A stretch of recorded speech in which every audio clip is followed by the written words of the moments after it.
100 साल से भी पुरानी बात है। ठंड के मौसम में एक तूफानी रात थी। ठंडी ठंडी हवाओं के साथ हल्की हल्की बर्फबारी भी हो रही थी। एक बूढ़ी औरत किसी घने जंगल में गड्ढा खोदकर उसमें एक करछी छुपा रही थी। उस गड्ढे में करछी रखने के बाद ऊपर से मिट्टी डाल दी। तभी अचानक एक जोरदार बिजली कड़की और उस बूढ़ी औरत की आंखें लाल हो गई। अब ये जादुई करछी किसी भी ऐसे गहरे नत्थु खैरे के हाथ नहीं लगेगी। इतना कहकर उस बूढ़ी औरत ने आसमान की तरफ देखा। तभी बर्फबारी बंद हो गई। चारों तरफ सन्नाटा हो गया। इस सिलेंडर को देखकर तो ऐसा लगता है जैसे हजारों साल पुराना है। तभी पीछे से उसका पति संजय वहाँ पर आ गया। अरे क्या हुआ रागिनी, खाना बनाने में इतना लेट क्यों हो रहा है? तुम्हें पता है ना आज साल की आखिरी रात है। कल सुबह सबको जल्दी उठना है, बहुत सारे काम है, पूजा करनी है। रागिनी गुस्से में पीछे पलटी और बोली, सारा काम मुझे अपने हाथ से करना पड़ता है तो टाइम तो लगेगा ही। पिछले नए साल वाले दिन आपने मुझसे कहा था कि मैं तुम्हारे लिए माइक्रोवेव लेकर आऊंगा, मिक्सी लेकर आऊंगा, पूरे किचन को मॉडर्न बना दूंगा। क्या हुआ आपके प्रॉमिस का? अरे यार रागिनी, कल सुबह ही तो मैं तुम्हें न्यू ईयर वाले दिन एक सरप्राइज देना चाह रहा था, लेकिन तुम इतना गुस्सा कर रही हो तो अभी बताना पड़ेगा। कैसा सरप्राइज? रागिनी, मैंने कुछ पैसे इकट्ठे किए। हम कल ही पूजा के बाद मार्केट जाएंगे और जो भी तुम्हें किचन का सामान लेना है वो ले लेना। संजय की बात सुनकर रागिनी खुश हो गई। अब जल्दी से चलिए मार्केट चलते हैं। रागिनी ने इतना बोला ही था कि तभी वहाँ पर रोती बिलखती हुई उसकी ननद प्रियंका आ गई। माँ, मुझे नहीं रहना है उस घर में। अरे बेटा, पहले तू रोना बंद कर और बता बात क्या है। माँ, आज नया साल है पर मेरे पति ने मुझे कोई गिफ्ट नहीं दिया। मैंने बोला नई ड्रेस ले लेते हैं पर उसने मना कर दिया। सासू माँ जब देखो तब मुझे खाना बनाने के लिए बोला करती हैं। संजय, तेरे पास जो पैसे हैं वो इसे दे दे। सासू माँ, हम लोग किचन का कुछ सामान लेने जा रहे थे। बहू, मैंने सुना है कि मेरी सास की सास की सास की सास बिना ज्यादा बर्तनों के बहुत स्वादिष्ट खाना बनाया करती थी। उस खानदान की बहू होकर तू दिन भर किचन को मॉडर्न बनाने पर ही तुली रहती है। भाभी तो हर वक्त मुझसे चलती रहती हैं। जो भी सामान लेना है बाद में ले लेना। संजय, तू देख क्या रहे, दे पैसे। ये लो प्रियंका, तुम्हें जो लेना है ले लेना और अब रोना धोना बंद करो। तुम आज यहीं रुकोगी। आज नया साल है, हम सब लोग साथ में सेलिब्रेट करेंगे। हाँ बेटा, अभी बहू खाना बनाएगी, हम सब लोग साथ में खाएंगे। रागिनी गुस्से में अपने कमरे में चली गई। संजय भी उसके पीछे पीछे चला गया। देखो रागिनी, नए साल वाले दिन गुस्सा नहीं किया जाता। आपने सारे पैसे तो अपनी बहन को दे दिए। जब किचन में ढंग का कोई सामान ही नहीं है तो मैं अच्छा खाना कैसे बना पाऊंगी? तुम्हारी बहन 10 तरह की फरमाइशें करती रहती है। यार रागिनी, तुम समझा करो, वो मेरी बहन है। अगर मैं उसे मना कर देता तो माँ और मेरी बहन दोनों मुझ पर चढ़ जाते। रागिनी बिना कुछ बोले गुस्से में किचन में चली गई।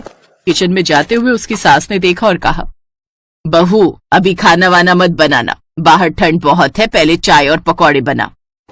अब रागिनी ने गुस्से में पहले चाय बनाई, फिर कढ़ाई में पकौड़े तलने लगी। इस घर में सबकी फरमाइशें अलग अलग हैं, लेकिन जब सामान लाने को बोल दो तो 3 साल से टाल रहे। खैर, थोड़ी देर बाद रागिनी पकौड़े लेकर बाहर आ गई, लेकिन वो गैस बंद करना भूल गई। सभी लोग चाय पकौड़ा खाने लगे। तभी उसकी ननद ने कहा, भाभी, अब पहले वाली बात नहीं रही आपके पकौड़ों में। अगर तुम्हें पकौड़े नहीं पसंद है तो जाकर खुद बना लो। इतना बोलकर रागिनी गुस्से में वहां से चली गई। थोड़ी देर बाद प्रियंका रागिनी के खिलाफ कुछ न कुछ षड्यंत्र रचने लगी। उसने किसी को फोन किया। हेलो। थोड़ी देर बाद रागिनी जब किचन में गई तो पूरे किचन में आग लग चुकी थी। सारा सामान जल रहा था। बचाओ बचाओ, घर में आग लग गई। सभी लोग भागते हुए किचन के पास आए। संजय ने सबको दूर किया और पानी डालकर आग बुझाई। आग तो बुझ गई लेकिन सारा सामान जल चुका था। बहू, तू हर वक्त अवन लाने को बोलती है, कभी मिक्सी लाने को बोलती है और भी ना जाने क्या क्या बोला करती है, पर आज तूने किचन में आग लगवा दी। अरे, जब तू किचन संभाल ही नहीं सकती तो इतनी बड़ी बड़ी फरमाइशें करने की क्या जरूरत है? इससे अच्छी तो मेरी सास की सास की सास की सास थी। उनका मिट्टी का रसोई घर था, फिर भी उनके जैसा स्वादिष्ट खाना कोई नहीं बना पाता था। रागिनी मन ही मन गुस्सा हो रही थी, लेकिन इतने में रागिनी के ऊपर एक और पहाड़ टूट पड़ा। वहां प्रियंका के सास ससुर देवर और उसका पति विनोद भी आ गए। अरे कैसी हो समधन जी? अरे आइए आइए, स्वागत है आप लोगों का। आने में कोई दिक्कत तो नहीं हुई? दिक्कत तो कोई नहीं हुई। आपकी जिद्दी बिटिया ने हमें फोन करके बुला लिया तो हम आ गए। हेलो विनोद, इस बार मैं ससुराल तो नहीं आ पाऊंगी। ऐसा करो, सबको लेकर मेरे घर आ जाओ, हम सब एक साथ न्यू ईयर मनाएंगे। शुक्र है ऊपर वाले का, तुमने फोन तो किया। हम सब बस थोड़ी देर में पहुंचते हैं। प्रियंका ने तो मेरे साथ खेल खेल दिया, अब मुझे इन सब के लिए खाना बनाना पड़ेगा। खैर, प्रियंका और संजय उन लोगों से बातें करने लगे। उधर रागिनी की सास ने एक बहुत बड़ी लिस्ट पकड़ा दी उसे। बहू, आज हमारी बिटिया के ससुराल वाले आए हैं, हमारी नाक नहीं कटनी चाहिए। ये रही लिस्ट, इसमें पनीर, पनीर कोफ्ता, आलू मटर, बैंगन का भरता, आलू के पकौड़े, प्याज के पकौड़े, इस तरह के 50 तरह के व्यंजन तुझे बनाने हैं। सासू माँ, रसोई सारी जल चुकी है हमारी, और इतना सारा खाना इतनी जल्दी मैं कैसे बना पाऊंगी? मेरी सास की सास कुछ ही देर में इतना स्वादिष्ट खाना बना देती थी कि सभी लोग उंगलियां चाटते रह जाते थे, और तू यहाँ बहाने बना रही है। और रही बात रसोई घर की, तो मैं अभी संजय को बोल देती हूँ। संजय बेटा, जरा इधर आना। उसने संजय को बुलाकर रसोई के बारे में बताया। संजय तुरंत दौड़कर जंगल गया, वहां से कुछ लकड़ियां काटकर लाया और एक झोपड़ी जैसी रसोई बना दी।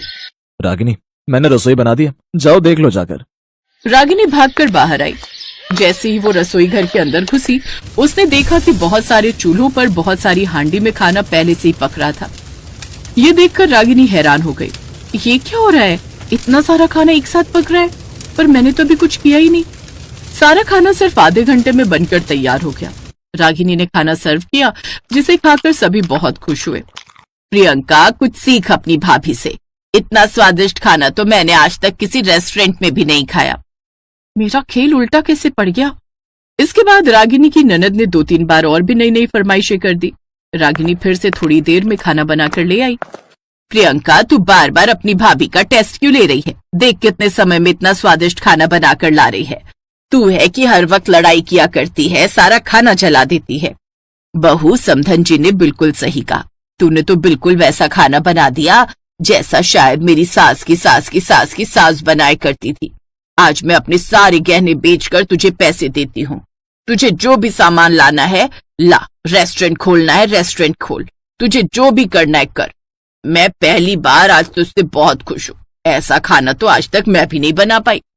तो इस तरह रागिनी के हाथ का खाना खाकर सभी बहुत खुश थे, लेकिन रागिनी अकेले में बहुत परेशान थी। सासू माँ ने पहली बार मेरी तारीफ की। मुझे तो खुशी बहुत हो रही है, लेकिन आगे मैं क्या करूंगी, क्योंकि वो खाना पता नहीं कैसे बन गया। रागिनी ने खुद को रसोई घर में बंद कर लिया। फिर अचानक उसी बूढ़ी औरत की आत्मा प्रकट हुई जो जंगल में करछी छुपा रही थी। रागिनी डर गई। कौन है आप? बहू, मैं तेरी सास की सास की सास की सास हूँ।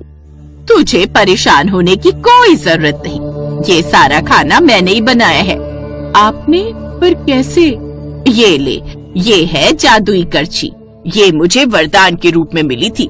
इस घर में अभी तक कोई बहू ऐसी आई ही नहीं जिसके हवाले मैं ये करछी कर सकूं।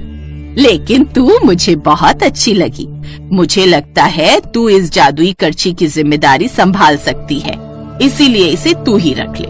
मैंने तो इसे छुपा दिया था, पर तुझे परेशान देखा तो करछी लेकर आई और सारा खाना बना दिया।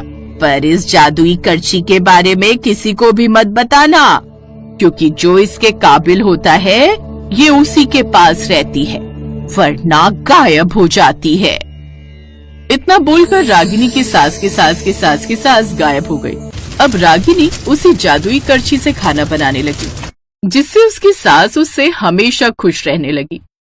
आप सभी को नए साल की ढेरों शुभकामनाएं।